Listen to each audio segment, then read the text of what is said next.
Ош мамлекеттик университетинин 85 жылдык мааракесине карата Кытай көпүрөсү Достук көпүрөсү аталышында республикалык сынак өттү. Сынакка жалпы Кыргызстандагы жогорку окуу жайлардын Кыргыз-Кытай Конфуций институттарынан 14 студент катышты.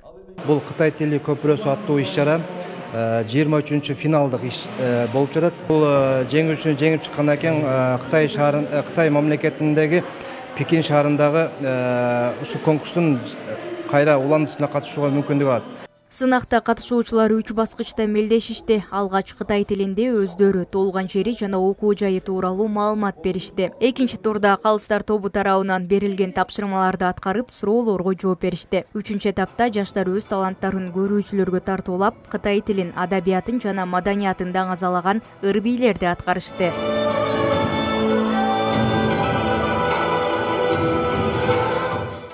Бул сынакка катышууда аябай толкундуу болуп жатат, себеби бул сынактан алдыңкы местага ээлешкен катышуучу Кытайга катышууга жолдомо алат. Я готовилась к этому конкурсу больше 1 месяца. Конечно, было трудно сначала. Я не умела играть на гитаре, поэтому мне пришлось научиться, и было очень трудно одновременно петь и одновременно играть на гитаре. Но я все преодолела, и я надеюсь выиграть этот конкурс. Я очень сильно готовилась к этому конкурсу. Я надеюсь, что меня выберут. Пойду Люйоу, Джунго.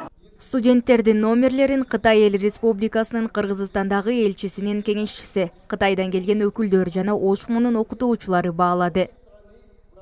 Сынактын жыйынтыгы менен биринчи орунду Ош мунун Конфуций институтунун студенти Гүлшайыр Нурбек кызы жеңди. Гүлшайыр бул сынакка 2 жумадан ашык даярданган. Жеңүүчү жакынкы күндөрү Кытайга барып, эл аралык Кытай тили көпүрөсү сынагына катышат. Даярдыктар сонун болду. Даярдык кезинде ошо лайк боюнча, анан катышкан боюнча алдык. Анан лайк боюнча да бирди алдым. Бардык мен туугандарыма, тааныштарыма баарына ыраазычылык билдирем. Себеби мага мындай жардам берип мындай эме кылса сезим ойгонот экен да. Биринчи өзүм катышып мынтип эметип атканда, наверное, жеңбей калам депчи. Андан кийин алар мага жардам берип, каждый күндө даярданабыз, анан ошондой келип атты. Баарына ыраазычылык билдирем. Калган алдыңкы орундарды багындырган катышуучуларга кызыктыруучу белектер, дипломдор жана атайын номинациялар берилди. Мерим Айтмаматова, Байман Кенжебай уулу, Ош Мо жаңылыктары.